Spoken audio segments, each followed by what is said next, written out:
충남 천안의 한 대학 태권도학과에서 선배가 후배를 무차별 폭행했습니다. 발단은 학교 폭력이었다고 하는데요. 자세한 내용 이 사건 취재한 기자 연결해서 알아보겠습니다. 김경수 기자. 네, 사회부입니다. 네, 요즘 학폭 문제 심각한데 또 사건이 발생했습니다. 먼저 언제 어떻게 발생한 일인지 이 개요부터 들어볼까요? 네, 지난 24일 충남 천안에서 있었던 일입니다. 피해자 A 씨는 천안의 한 대학교 태권도학과 2학년인데요. 새벽 3시쯤 자고 있다가 1년 선배인 B 씨의 전화를 받게 됩니다. 1분 안에 학교 근처인 자기 집 앞으로 오라는 전화였습니다. 부랴부랴 달려나간 A 씨에게 다짜고짜 주먹이 날아들었는데요. 뭔가 낌새가 이상해서 녹음기를 켜놓은 A 씨의 휴대전화에는 당시 상황이 그대로 담겼습니다. 잠시 들어보시죠. 하지 말라고요. 또 도망가려고. 하지 말라고. 그래? 너 나 싸울래? 아, 지금 이 때리는 게 맞는 거예요? 그럼 우리 좋아해 주면 없어. 우리 엄마가 카드를 내주는 거고. 네, 이렇게 때리지 말라는 A 씨의 절규에도 B 씨는 주먹과 무릎 등을 이용해서 무차별 폭행을 계속했습니다. 폭행은 행인 신고로 경찰이 출동할 무렵에야 끝났습니다. 네, 이렇게 새벽 시간에 갑자기 폭행을 당하게 된 피해자, 이 피해자 입장에서는 그야말로 날벼락을 맞은 셈인데 지금 상태 어떻습니까? 네, 코와 입 쪽이 피투성이가 됐던 A 씨는 현재 병원에서 입원 치료 중입니다. 진단서를 보면 뇌진탕 증세도 보이고 있는데요. A 씨는 마음의 상처도 호소하고 있습니다. 가해자인 B 씨와 초등학교 때부터 알고 지낸 사이였는데요. 가까운 사람으로부터 무차별 폭행을 당한 A 씨는 정신적 충격도 큰 상황입니다. 직접 만나본 A 씨는 앞으로 또 이런 일을 당하지 않으리란 보장이 없지 않느냐며 불안감과 두려움을 드러냈습니다.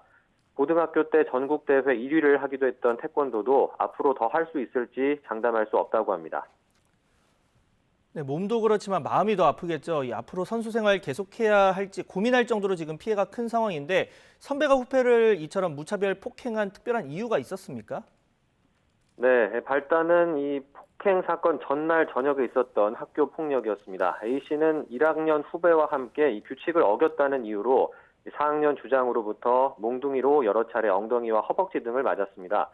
A 씨는 자신이 잘못을 한 건 맞지만 과한 처분이라고 생각해서 코치에게 면담을 신청했습니다. 이 과정에서 B 씨가 1학년 후배에게 손찌검을 했던 사실도 알려지게 됐습니다. 코치로부터 주의를 받은 B 씨는 A 씨가 자신을 일렀다는 생각에 앙심을 품었고 결국 몇 시간 뒤 무차별 폭행으로 이어지게 된 겁니다. B 씨의 말을 잠시 직접 들어보겠습니다. 잘못했다는 거는 혼냈다는 얘기도 그거를 일렀다는 것 자체가 저는 그게 뒷심이라고 때렸는데 그냥 때렸으면 그냥 적당히 하고 끝냈어야 되는데 저도 손을 넘게 때려버려고. 네, 그런데 지금 선배 B 씨 이야기를 들어보면 잘못을 했으면 체벌도 가능하다. 또 이후에 피해 사실을 알렸다는 이유로 때린 것도 도를 넘은 부분 빼면 잘못은 아니다. 이렇게 들리기도 하는데 요즘 학폭으로 참 구설에 오르는 경우가 많습니다. 그런데 정작 현장에서는 크게 달라진 게 없는 건 아닌지 걱정이 되기도 하는데 어떻습니까?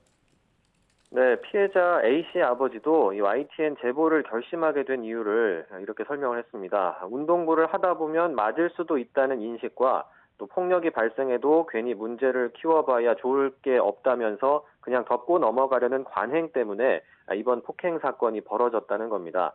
A 씨의 아버지는 앞으로는 이런 일이 없길 바란다면서 가해자들이 잘못한 만큼 합당한 처벌을 받길 바란다고 밝혔습니다.